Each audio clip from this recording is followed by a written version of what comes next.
tignan din natin tong ano, average fuel per liter natin kung magbabago. May mga biglang tawid na aso katulad niya, no?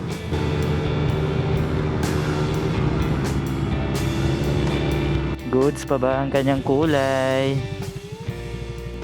Grabe, oh, lupit.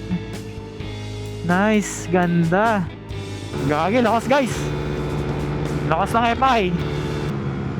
Bigla mamaya may nakasakay na sa likod mo. Ay!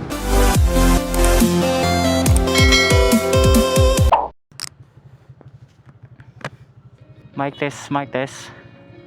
Hi guys, welcome back. Biyahe naman tayo papuntang Isabela. So nandito pala tayo ngayon sa Tuguegarao City. Bago magpapatuloy yung ating ride, maggagas muna tayo. Kasi 1 bar na lang tayo eh. Yung gamit pala nating gas dito sa motor natin ay 95 octane. Bali dito tayo nagpapagas sa Petron. Baon natin yung ating pipe. Tapos yung ating bagong install na gulong, medyo maalikabok. 250 lang po. Yan lang yung kinaya ng pera natin ngayon eh. Magkano ba yung tinaas niya? 3? Tapos next week magro-roll back o magpa-price hike ulit? Tataas pa? Oh, sayang eh.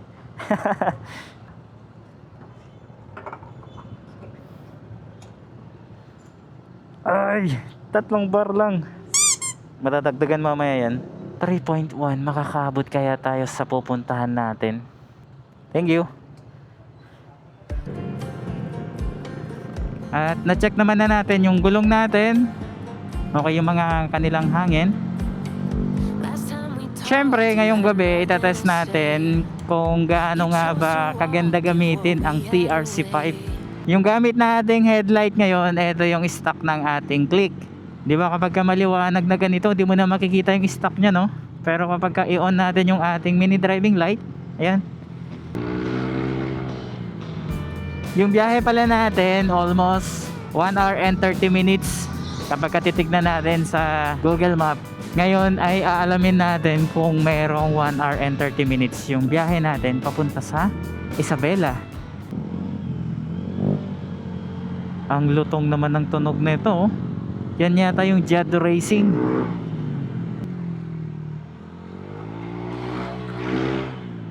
Ganda sana nito kung papailawin nila, oh. Tignan din natin tong ano, average fuel per liter natin kung magbabago. Kasi dati nung hindi pa tayo naka-pipe, naglalaro siya sa 33.7, 34 ganyan. Ngayon bigla siyang bumagsak sa ano, 27.7. Minsan nagta-25, nagta-26 pa nga yan eh. Last night 2 oras lang yung tulog natin eh. Hindi pa tayo naka fully charged. Pero dahil gamit natin yung ating pipe, para na rin tayong ano dito, naka full energy. Hindi ko lang alam kung naririnig nyo yung tunog niya eh. Kasi naka-close yung visor natin.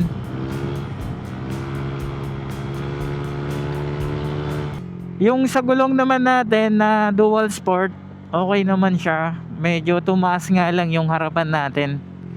Dati kasi yung sa harapan natin medyo sub-sub tayo eh. Ngayon ramdam natin na medyo tumaas siya kahit papano. Yung sa likod lang medyo lumiit kasi nagbawas tayo ng kapal. So hindi ko naman alam na ito palang Maxim Plus na gulong natin. Saktong-sakto pala yung ano, sukat ng stock tire natin. Ganon na ganon talaga yung ano, sukat niya. Hindi katulad ng Beast tire na kapag ka naglagay ka ng 100/80, nagiging donut yung ano, itsura ng gulong nyo. Para na rin sa safety natin, kaya ako nag dual sport. Kasi mapaganitong kalsada, mapa-rough road, wala kang iniintindi, di ba? Mamaya babakbak tayo. Tingnan natin kung ano, ilan yung makakaya ng motor natin. Pero ngayon kasi mahirap kang sumagat dito na area kasi madaming nagko-cross, saka may mga biglang tawid na aso katulad niya, no? Kapag hindi mo makita yan, baka masagasaan mo. Chill ride muna tayo. Ganito naman yung tunog niya kapag nasa 60, 80. Pero kapag binobomba mo, talagang maririnig mo talaga na buong buo yung tunog ng pipe natin. Tapos yung mga ibang nakakapanood ng video natin, ang sabi nila kapag tumagal-tagal pa, mas magiging okay pa yung tunog nito kapag masunog daw yung fiber niya.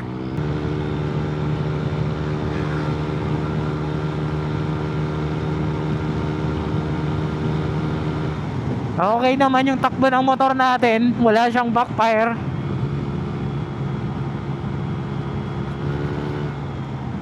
Mabilis na lang talaga makuha yung 100. At consistent talaga yung RPM niya. Yun naman yung gusto ko dito sa 5 natin.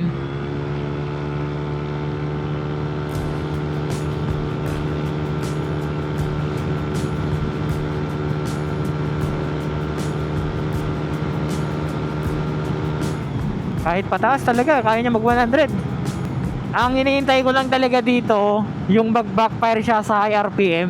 Kapag ganun yung mangyayari sa biyahe natin ngayon, it's either ipaparem up ko siya or ibalik natin yung stock pipe natin.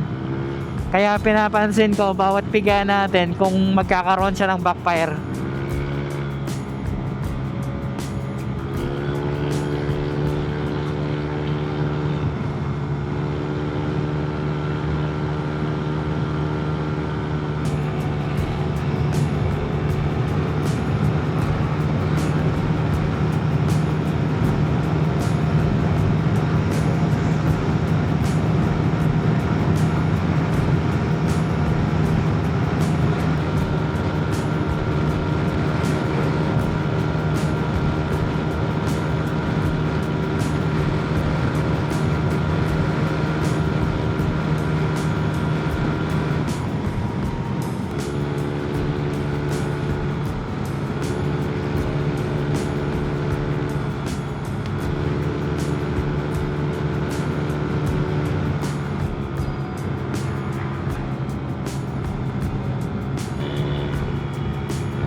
Welcome to bypass ng Kabagan.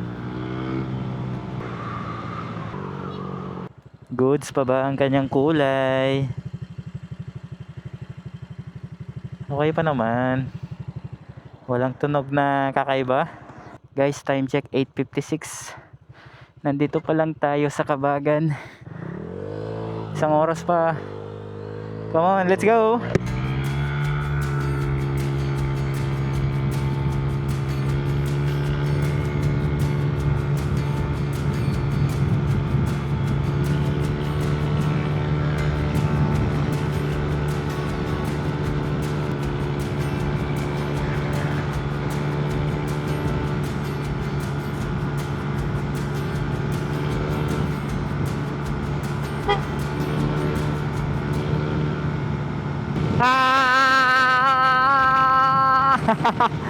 Grabe.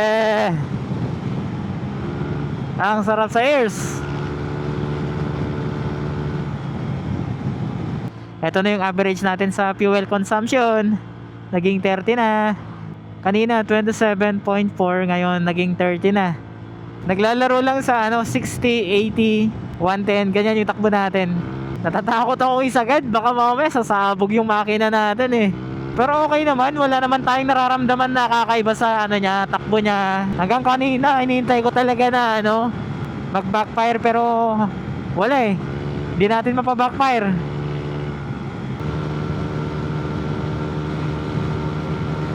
Ang dilim, grabe. Wala tayong kasabay dito. Nakakatakot. Masarap din i-banking yung gulong natin. Uy. Para nakukulangan ako sa ilaw natin. Maliwanag na yan, pero kapag ganun kadilim, nakakatakot.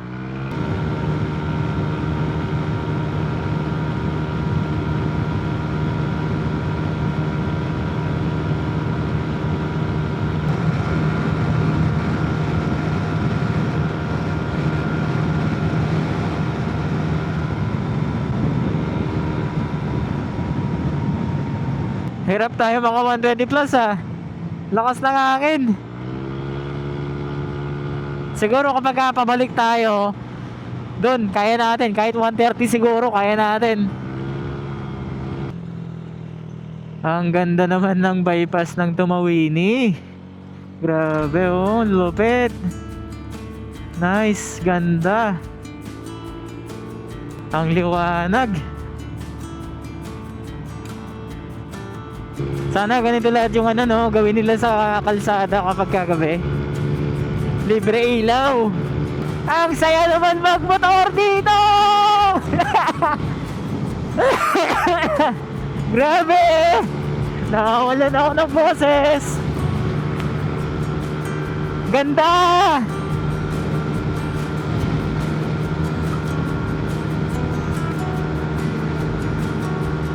Ibang-iba ka na talaga, Tumawini!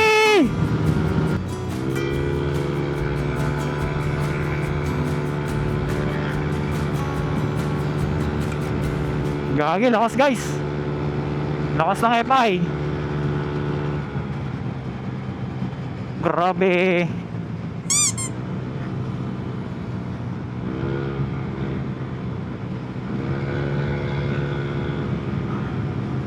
Biglang dumilim.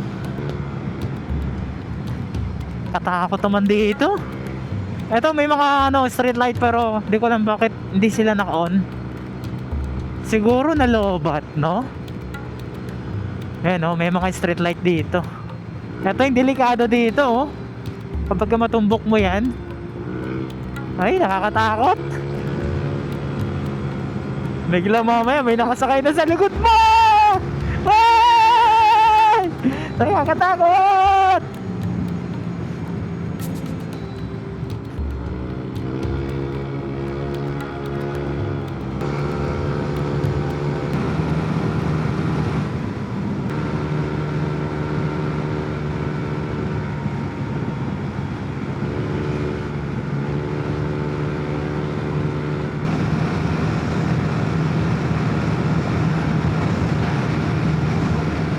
Alright, nandito na tayo sa Ilagan City or City of Ilagan.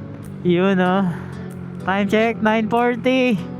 Grabe, sakit ng likod ko guys. Ito pala yung butaka na malaki dito The Big Butaka ng Region 2. Parang habang mas tumatagal, mas lumulutong yung tunog ng pipe natin. May pa-unlock tone pa siya. Ayan consistent talaga yung tunog Di ko lang sure kung hanggang ilang buwan or ilang taon yung itatagil ng fiber natin. Ayan, mas lalong lumutong yung tunog.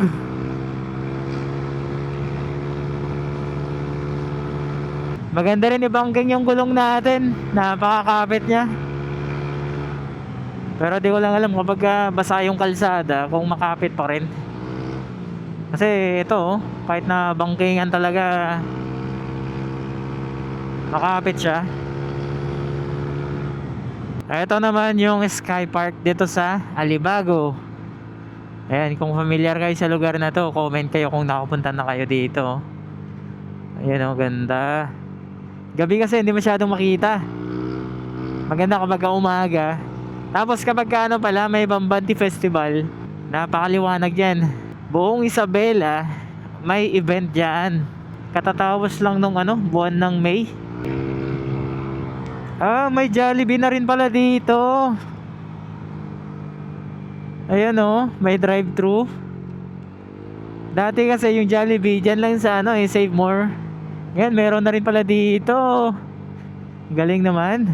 Minsan lang kasi tayo napupunta rito Ang dami na rin palang pinagbago dito.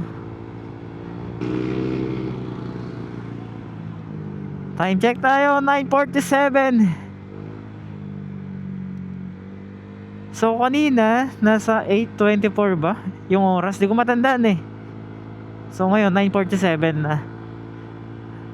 Halos kinain din. Isang oras mahigit yung natin. Biyahe natin mula Tugigaraw hanggang dito sa Gamo, Isabela.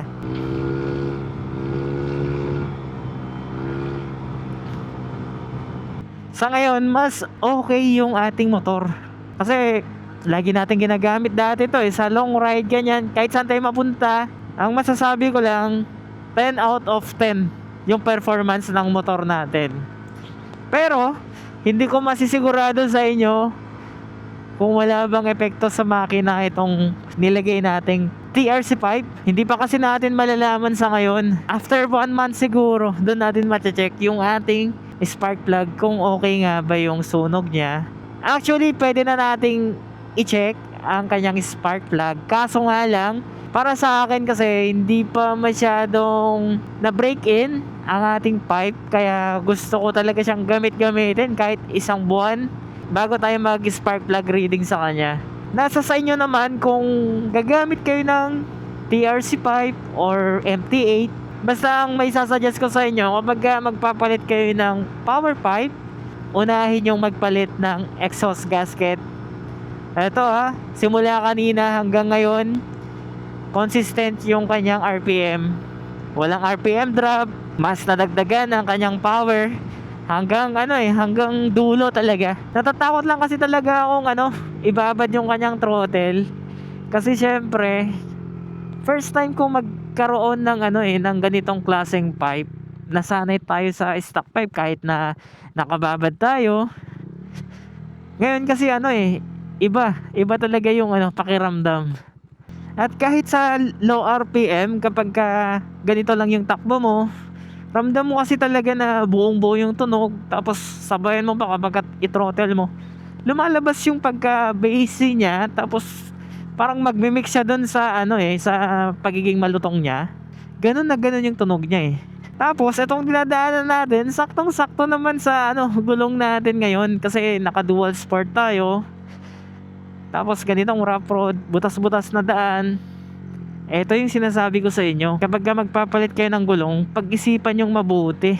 Kasi ang bala ko talaga dito, magdo-donut tire sana tayo. Kaso siyempre, 'di ba, uso ngayon yung mga moto camping, ganyan. Baka kasi pupunta yung pagbablog natin dun sa panibagong content ngayon. Kaya yun yung nilagay natin para kung sakaling magsi-switch tayo sa moto camping. O malay nyo, baka next month, 'di ba? Meron tayong travel sa bundok. Parang familiar itong naka-ADV. Sino kaya ito? Ani? Diretso ka na, tari? Mataki pa malikok ko. Yung bayaw ko pala. Pupunta kami kasi sa peryahan Kaysa naman uwi pa ako sa amin, diretso na lang kami. And that's it, guys. Sana nagustuhan niyo yung ating video. At sa mga hindi pa nakasubscribe sa ating YouTube channel, please subscribe and don't forget to hit the notification bell para lagi kayong updated sa ating latest videos. Once again, guys, this is Boss Phantom Speed. Ride safe and God bless.